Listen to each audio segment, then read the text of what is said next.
The Metropolitan Police Department, with the support of the new federal agencies who have been surging on the streets of the District of Columbia, are going to enforce the laws that are already on the books here in Washington, D.C. For far too long, these laws have been completely ignored, and the homelessness problem has ravaged the city. So D.C. Code 22-1307 and D.C. Municipal Regulation 24-100 give the Metropolitan Police Department the authority to take action when it comes to homeless encampments. So homeless individuals will be given the option to leave their encampment, to be taken to a homeless shelter, to be offered addiction or mental health services, and if they refuse, they will be susceptible to fines or to jail time. Again, these are pre-existing laws that are already on the books. They have not been enforced, which is part of the reason for this federalizing of the National Guard to bring in this assistance for law enforcement.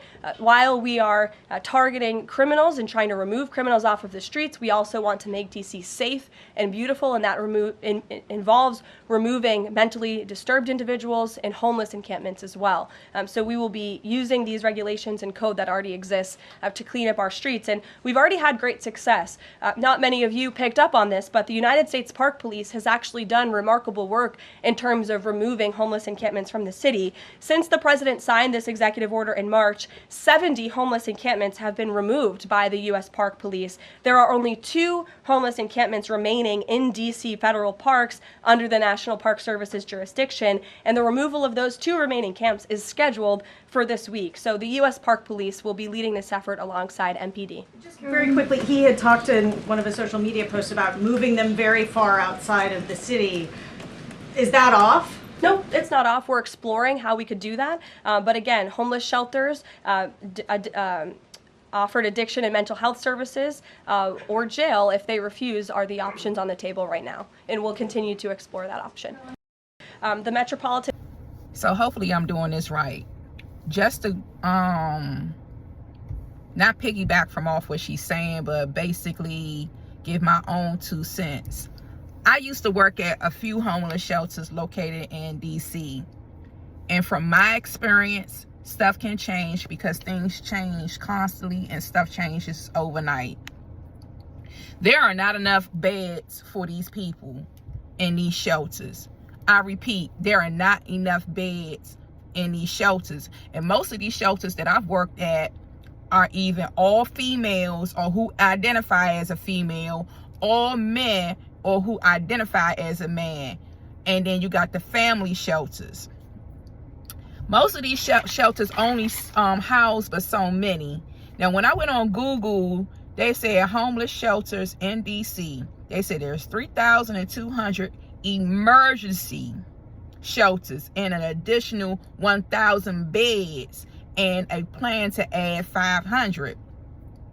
But the key word is that emergency shelters. So I don't know if the president is going to call this an emergency situation or not, because from what I'm reading and what I'm comprehending is that these numbers are only under emergency status.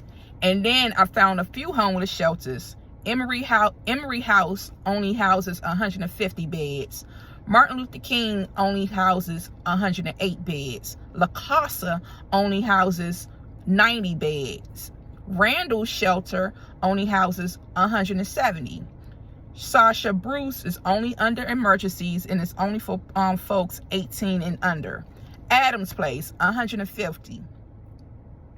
And Harriet Tubman, only 175. And when I was working at the shelter, a lot of times we had to turn people away because it's just not enough room. Unless it was hypothermia, I know I'm mispronouncing that word, unless it was, you know what I'm trying to say, they would make like little makeshift space for them to stay in. You know those little cots you used to sleep on when you was like 6-7 years old, when you was at the babysitter, and or when you were at school, you sat on that the little blue cot with the little silver little, you know, 4 little things for it to sit, hold up the cot.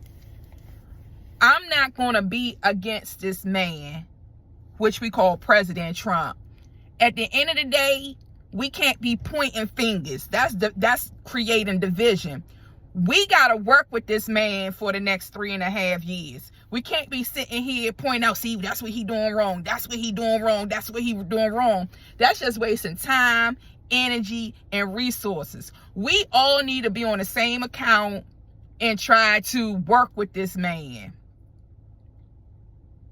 Somebody got to be the bigger person. Somebody got to put the big girl drawers on the big man drawers on, and get in the room with him and be like Joe Clark was on Lean on Me.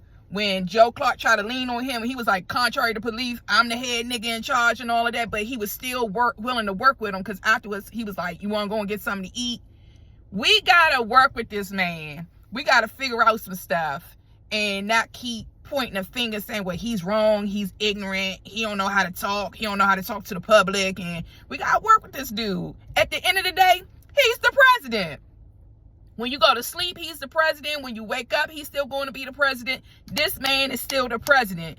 Now that we know, and now that we have no choice but to swallow it and not spit it out, swallow it and not spit it out, swallow it and not spit it out, how do we move forward?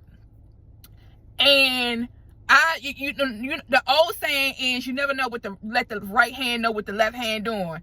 I don't know if he haven't hit an agenda, because I never knew it was this type of law. See, this is where it goes back to us learning law and learning what's in the Constitution and learning what these people can and cannot do. Apparently, he can't be too dumb, because he's bringing up laws, or this law that's supposed to have been took effect, but it was one of them laws that were ignored.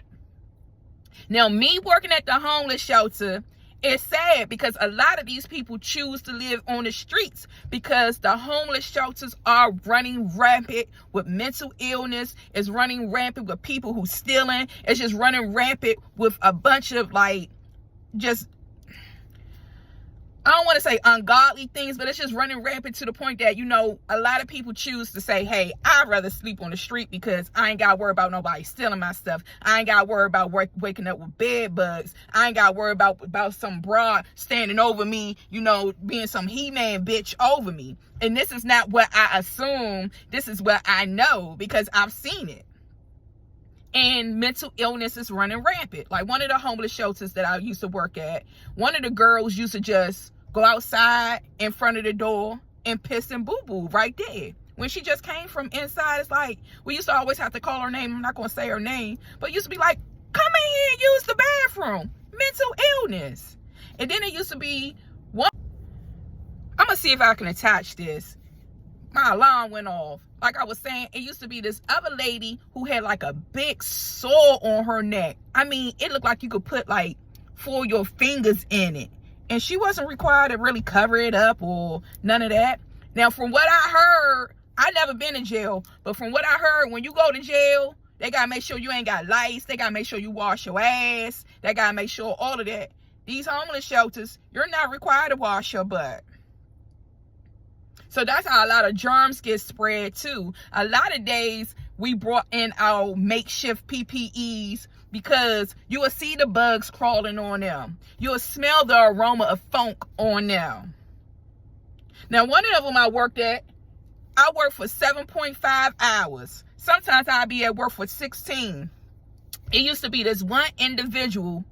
When I say they walked up and down the hallways, the whole entire tour, talking to themselves, kirking out, that's what they did. And then they'd turn to me and be like, have you accepted the Lord and Savior Jesus Christ as your Lord and Savior? I'd be like, yes, I have. Good. And then they'd continue to walk back and forth for the whole 8 hours, for the whole 16 hours. And half the resources that they got there, it's not enough caseworkers. Or if they do got a caseworker, you don't always get a solid caseworker. You just get somebody who probably got maybe 80, 90 cases, and it's only 24 hours in a day, and you only work 8, and you spending maybe 2 to 3 hours on one case. So y'all do the math. So instead of turning your noses up and stuff like that, excuse me, try to work with this man. And not only that, visit your fucking nearest homeless shelter. These men and women need soap. They need deodorant. Don't bring them clothes. Just bring them underwears and bras and boxes. Don't bring them clothes because they can only have a certain amount of clothes, and every so often, a lot of them have to toss their clothes. Like, I never knew this until I started working at a shelter. Like, a lot of them, like when it came up to like clean up month or whatever, a lot of them would keep their stuff out on the yard because they didn't want to get rid of all of it. You know what I'm saying? But you living with other people, so you can only have so much. That's why it's good, you know, homeless and that. Learn how to pack your bags so you can make a small space big enough for your clothes. But anyway, visit your local homeless shelter. You get a little few pennies on your check. Buy them some damn pizza or something. You know what I'm saying? But yeah, visit your nearest homeless shelter. Go to the front desk and say, hey, how can I help out? You know what I'm saying? And this is this is a few things you can do. If you go to a women's homeless shelter, buy pads, buy deodorant. They still like to get their nails done. I think the thing about it, you can't buy them nail polish because it's in a glass. Whatever you get them, make sure it's in a plastic bottle. No glass bottles, because they can't bring that in there because you could break that shit and cut a motherfucker. You know what I'm saying? You don't buy them no tweezers or nothing like that. Keep it just like simple. Bras, panties, pads. Excuse me. If you do buy a perfume, buy the little miniature ones. No glass. Absolutely no glass. Absolutely no glass. And for the men's homeless shelter, the same thing. Buy them some travel little toothpastes, toothbrush. Buy the little plastic thing it could go in. And I guess like no razors, because I don't think they can have razors. Only was at the men's shelter for a while. And with the men's shelter versus the female shelter, now I will admit, I'm just being honest, the men's shelter was laid out like one of them bougie apartments up Northwest. It looked just like that, and it used to blow me that they used to just dog that joint. I'd be like, this joint look like one of the high rises in the inside. You got a little reading room, got the little comfortable reading chairs, got the little, you know, the little lamp that you can put on light, medium, whatever, and then you got the TV room. It really remind me of one of them bougie apartments, because when you go in some of them bougie apartments, they got an actual sitting room with a computer, with a TV or whatever, and then you got the actual little room where you can really congregate and talk and whatever. Your home is what you make it. I don't care if you living in Southeast DC in the slums or you up there on Connecticut Avenue. Make that shit your home. Clean it up. Don't have trash and shit in the street and be like, oh, when white people move here, you know, they treat the white people different. No. When I was a little girl, I lived in Southeast DC. And if it was trash, broken glass outside our house, the lady who raised me, oh, get up and go out there and clean that up. And we got up and we went out there and we cleaned that shit up. But it's been 5 minutes plus the other minutes. Visit your local homeless shelter. That's all I can do is just encourage you to visit your local homeless shelter. Go to the main desk and say, hey, even if you do it one time, do it. What can I do? How can I help out? You know, everybody want to say God know you. God don't know you because you're not being a servant. God was a servant. God was the type of man that came down here. He could have did whatever to us, but he didn't. He washed people's feet. When he could have been like, nah, come over here. You wash my feet. Matter of fact, you don't use a loofah and some soap. You use your tongue. But he wasn't arrogant. He wasn't big-headed. He wasn't egotistical like a lot of us are. Like I said, I went online. And I already knew it. It's not enough homeless shelter to house these people. It's not enough. And a lot of them, like I said, don't want to go because you scared. I will be scared. She talking to herself all day. This one got beef with the one up there, keep saying, yeah, when you go to sleep. Then you got people picking fights with one another. You like, oh my gosh, who wants to be a part of that type of environment? And then what has me at pause is that he said something about taking them far away. I don't know what that means. I need to know what that means. If I'm able to attach this with the other two videos, especially the original video, if you notice at the end, the reporter said, so is it off the table to take them far away? She said no. So I, taxpaying citizen, taxation without representation, would like to know, what does that mean? And it's not the judge, because I don't know. So I want to know what that means. So I'm about to wrap this up. Tomato, agree or not agree, this man is the president of all 50 United States. And we got to learn to get along and work with this man, or try to compromise. Work with him. And if you don't, like they say, the resolution will not be televised.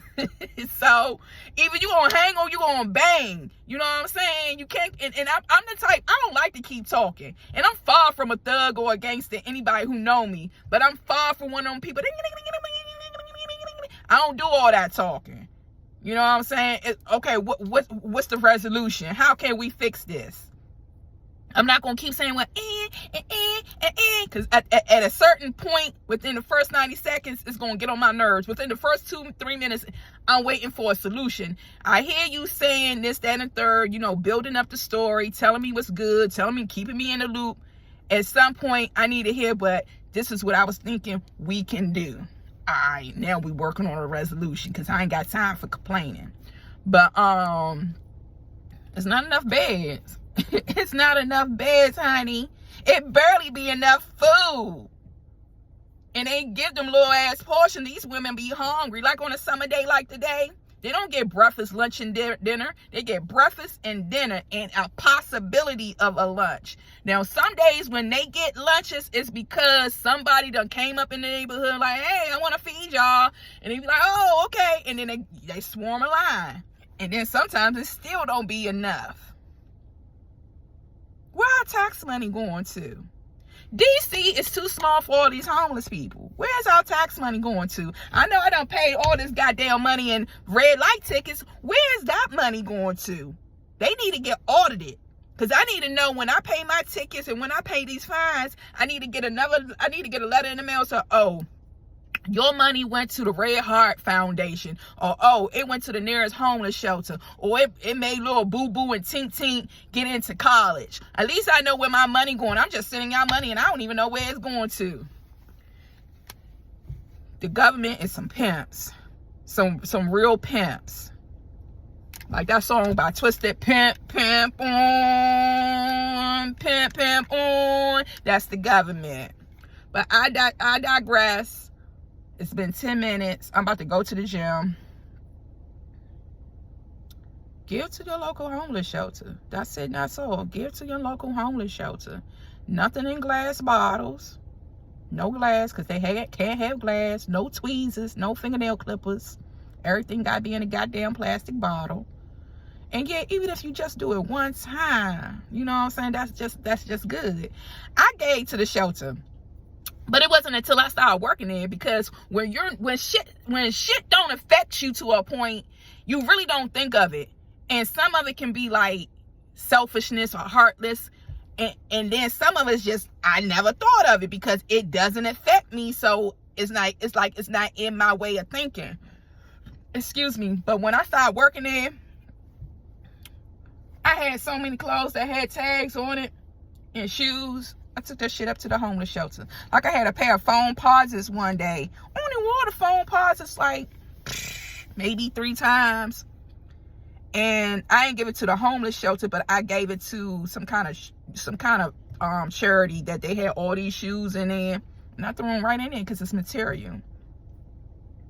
And it's hard. You know what I'm saying? I know I'm rambling on. But you're supposed to store your treasures in heaven and not here on earth. And it's another thing in the Bible. I'm not sure where at in the Bible. Like all this, like makeup, tattoo, eyebrows, nails, tattoos. You're supposed to be working on the inner self. You're supposed to be working on your spirit and not working on your outer appearance. Because your outer appearance don't get you to heaven. What's inside of you gets you to heaven. And like I was looking at something with Brother Pharaoh, we are spirits. I am not this body. My spirit is in this body. My spirit is telling me to do my hands like this. My spirit is programming and making the words come out my mouth. But that rabbit hole goes so deep that I'm just right here at the tip and I'm still confused. But I know that makes sense, that I'm not this body, that I'm this spirit, and I'm just a spirit having a human emotion or whatever you want to call it. But yeah, donate to the shelters. Pull up. Y'all pull up everywhere else. Pull up to the nearest shelter and be like, how can I be a service, honey? And they read books too, so bring some books up there so they can read. The hell. And that's it. That's all I gotta say. But this man, he's the president, so swallow it. No, you gotta swallow it, and you have no choice to spit it out. So, you know, it is what it is. You know, put your big girl drawers on, put your big boy drawers on. How can I help? Well, I was thinking this and I was thinking that. The people with gift of gab, come on now, something. But that's all I gotta say. It is what it is. He the president. Like, not too long ago, I reached out to one of my supervisors, and me and this individual really didn't see eye to eye. For what reason? I really don't know, because this individual really never gave me a chance for them to get to know me. You know what I'm saying? They just really scratched me off the break, and we bumped heads a lot. But I recently emailed them about 4 or 5 months ago, asking them about a job opportunity that I had put in for, and, you know, just basically saying, I know we really didn't, whatever, and this, that, and the third. They never got back in touch with me, and that's cool. I'm all right with that.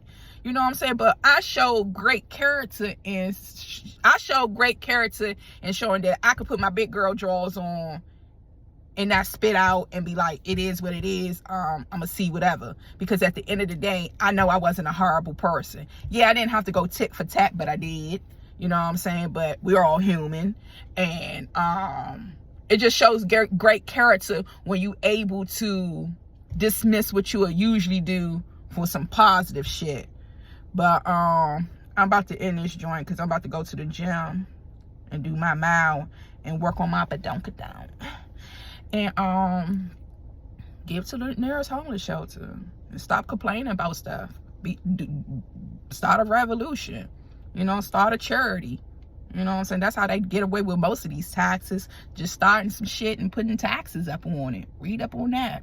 Don't try to, you know, just don't try to beat the game. Just, you know, become part of it, I guess. I don't know. But anywho, I'm about to pull off and get my workout on. And like my mama always say, God loved you best.